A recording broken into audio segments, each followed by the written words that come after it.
sketched in poems on sidewalks and dry chalk next to homes. Picture all you've left alone and kept in reflection, shown your dome sketched in subjective tones. Picture life on a sidewalk, frame it so all you've ever felt, try to name it. It's called you, picture it in the space between steps. It's the grace between breaths and the message in this make-believe text. Picture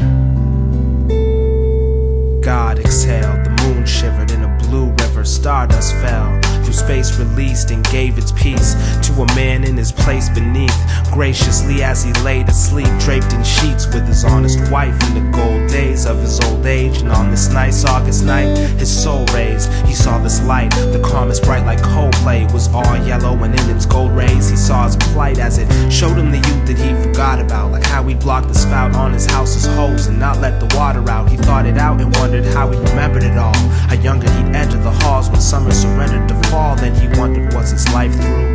In slumber under this bright moon, like skies after thunder, the light grew and more from the limitless stash of images flashed and poured from the reservoir to mimic his past. He saw himself with his wife growing old, his children's lives he filled with pride as the light showed his soul and his brilliance died.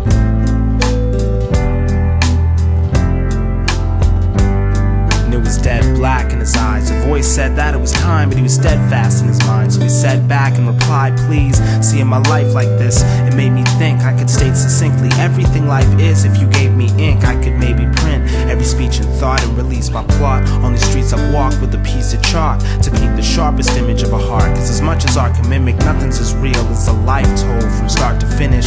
Suddenly the man awoke with a violent cry that strangely didn't seem to disturb the silent sky. His wife was still beside him under the blanket enclosed, and when he looked up at the clock he saw the hands and it froze. So the man just arose, put his hands to the roads, and began to compose the most candid of prose.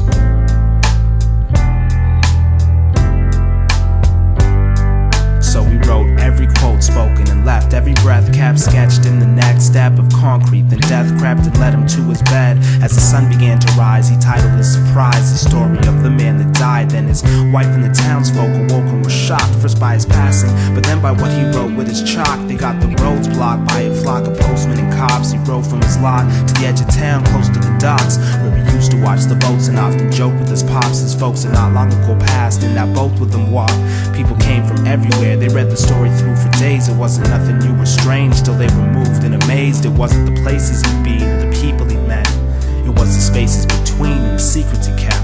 They wept joyfully, for the greatest story no one told was just a story of an ordinary man growing old. Picture life etched in stone, life sketched in poems on sidewalks and dry chalk next to homes. Picture all you've left alone and kept in reflections, shown your dome sketched in subjective tones. Picture life on a sidewalk, frame it so all you've ever felt, try to name it. It's called you, picture it in the space between steps. It's the grace between breaths and the message in this make-believe text.